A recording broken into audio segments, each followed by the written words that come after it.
नमस्कार, मी नागनाथ बाबर आणि आपण पाहता निर्भीड समाचार। महाराष्ट्रात मराठी भाषेचा मुद्दा गाजत असून अजूनही अनेक आस्थापनांची नावे इतर भाषेत आहेत। दिवसेंदिवस दुकानावर न लावलेले मराठी फलकाविषयी वादविवाद होत असल्याच्या घटना समोर येत आहेत। ती नावे देवनागरी लिपीत मराठीत असावीत अशी मागणी जोर धरत आहे।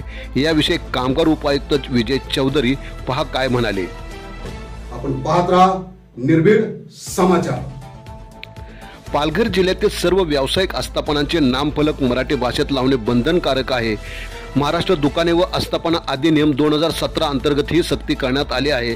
कामगार उपायुक्तांच्या निर्देशानुसार विशेष तपासणी मोहीम राबविण्यात आली। यावेळी 65 आस्थापनांना देवनागरी लिपीतील मराठी नामफलक न लावल्याबद्दल नोटिसा देण्यात आल्या।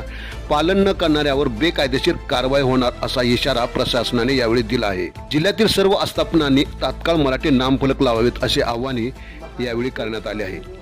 पहा याविषयी कामगार उपायुक्त विजय चौधरी काय म्हणाले।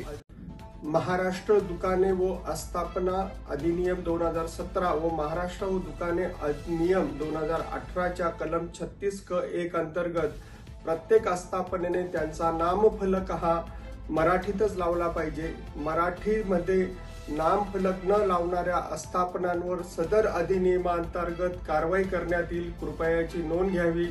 ज्या आस्थापनांनी त्यांचा नामफलक मराठीमध्ये लावलेला नसेल त्या आस्थापनांनी ताबडतोब आपला फलक हा मराठीत लावावा। ज्या आस्थापना सदर अधिनियमाचं उल्लंघन करतील त्यांच्यावर अधिनियमाच्या अंतर्गत कारवाई करण्यात येईल।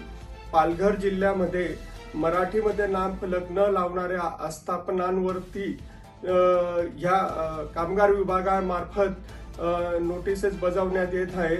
तरी मी याद्वारे सर्व आस्थापना मालकांना विनंती करतो की त्यांनी त्यांचा नामफलक हा मराठीतच लावावा।